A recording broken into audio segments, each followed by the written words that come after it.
Hi, my name is Noel Davis with World Composting, and today we're going to do an update on our red wiggler bin that has the hamster bedding in it. Now, it's been 31 days since our last update, so it's a lot longer than I expected. As I've told people in prior videos, I did have COVID, kind of fell through the cracks a little bit as I couldn't just get down here to really make videos at the time.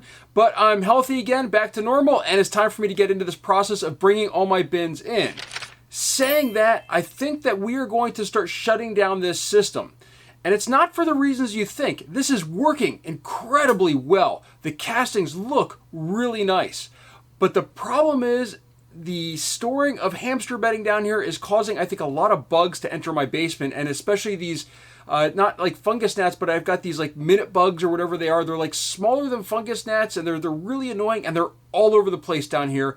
And I see them in the bedding that I'm storing down here. So I'm going to have to empty out the bedding somewhere outside into a system where it'll still be composted, but just not in my house. And this way I can get rid of it more frequently.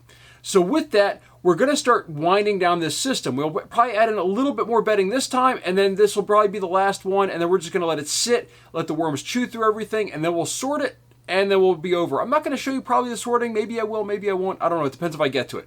But with that, let's take a look at the system and see how it's doing. All right, here's our system. Our last update was on 8/20. Today's 9/20, and we added diatomaceous earth last time as well. So that was to try to control the bug population in here. Overall, very moist lid. Got a little red wiggler right there. We got a couple on the lid here, so that's not surprising. I'm not seeing any bugs on here though. No mites or anything. I'm not seeing really anything going on. So we're going to put that off to the side. We're going to grab a glove and dig in here. So with this, as I said, we're going to start shutting down this system, I think. I see a little spider crawling up over there.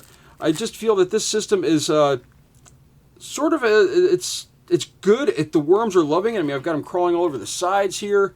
They go through all this stuff, but I'm really getting a lot of bugs in this sitting in the house, and they're just not going through this material quick enough, and then at times they seem to be going through it really fast.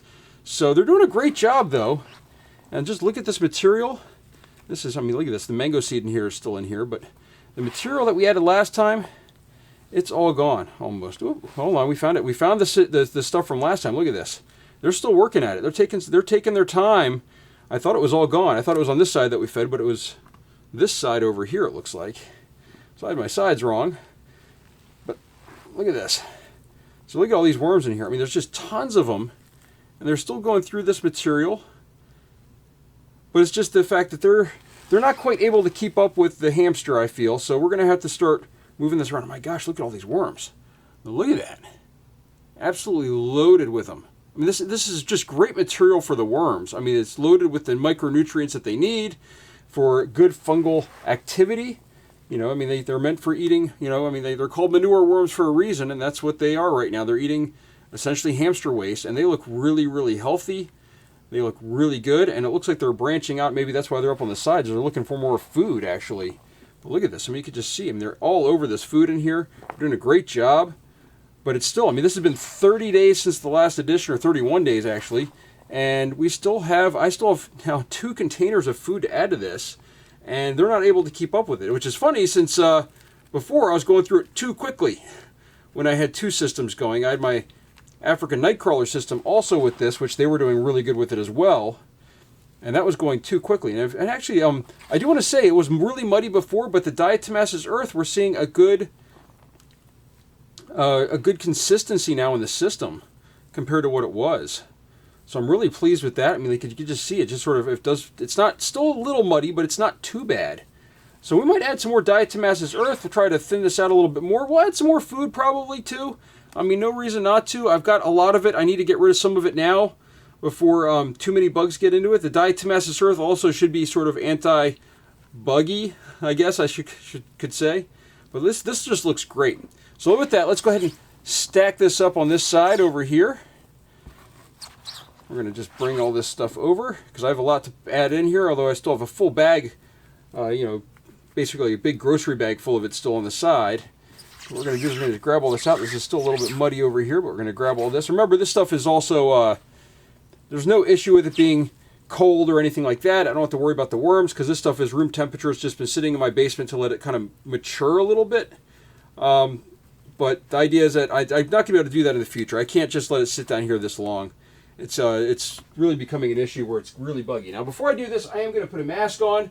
This stuff puts off a lot of dust, and I don't really want to breathe that dust in. I'm just going to take my glove off here so I can get my mask on. I didn't put it on prior, as I normally do. And I'm using a KN95 mask, or I think this is a KN95. Let me just see here. I think it is, yep. Sorry, this is an N95 mask, so this is just the standard one from Home Depot. So I'm going to go ahead and put that on, and we're going to go ahead and add our bedding material. And we've got a lot of it, as I said. I got another full bag like this. So we're going to go ahead and dump this one in. Let's dump the entire thing. Put the bag off to the side. Whew, dusty. That's why I've got the mask on. And you can see there's a lot in there. Glad I got the mask on. It's really, really dusty now. And let me just grab some water and kind of water this down a little bit. This is the other reason why I really need a filter down here of some sort, but for some reason I seem to find a lot of spiders around this material. And that's why I think we're going to start getting rid of this and putting this outside instead of in the house. And that way I can, right after I do the hamster cage cleanup, I can just take it right outside and dump it into an outside worm bin. Yeah, so I think I'm going to restart that one that's underground with this stuff in it. Then we'll not need the water, but this will hopefully help. Now, before we do anything, I am going to grab some diatomaceous earth. So I've got my food grade diatomaceous earth right here. So that's what I've got. I've got a link down below, or I should say a link to Amazon links. If you go to worldofcompost.com, you can find them on there. I'm going to go ahead and take off my glove again. I'm going to grab a different glove to reach into here so I don't put a whole bunch of stuff into there. But I am going to use a glove when handling this stuff. This stuff is also another thing that you should wear a mask with. This stuff is very, very bad for your lungs. You do not want to breathe this stuff in. And this does say, I don't know if you saw on the label, let me just show it one more time here. It does say anti-caking. Let that say right below the food grade. It says anti-caking agent. That's what we're really using it as, so that way this does not get all caked up and gunky. And that's the plan behind this. So we're just going to go ahead, and I have a little, this is just a cardboard tube that I cut and kind of close the bottom on a little bit. There you go, put a whole bunch of that in there. As I said, I've got my mask on right now because I do not want to breathe this stuff in. This stuff is really, really bad for your lungs. Really bad. Alright. I'm just going to go ahead and use this glove right now. We're going to kind of mix this up a little bit. And then we're going to go ahead and put this back over top. And I see a whole bunch of dust coming off right now, which is fine. This will hopefully help. The worms are going to work that into the system. It is a mineral, so they're going to work that back into the system. It's going to be good for them. And that's why we don't want to add any crushed crab or eggshell. So with that, that's our update for the system. The system is doing really, really good. I'm really impressed here with how well it's working. I do recommend still diatomaceous earth. I actually spilled some on the side here. I'm probably going to have to clean that up with my shop vac first before I do anything else. But that's our update for this this system. As I said, we're going to probably wind this system down as I start moving this bedding outside, and we'll probably move half of this system outside with it so there's worms in that system.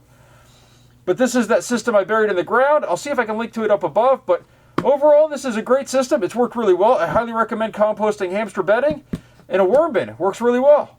So with that, thank you for watching. If you have any questions or concerns or anything like that, go ahead and leave a comment down below. Thank you for watching.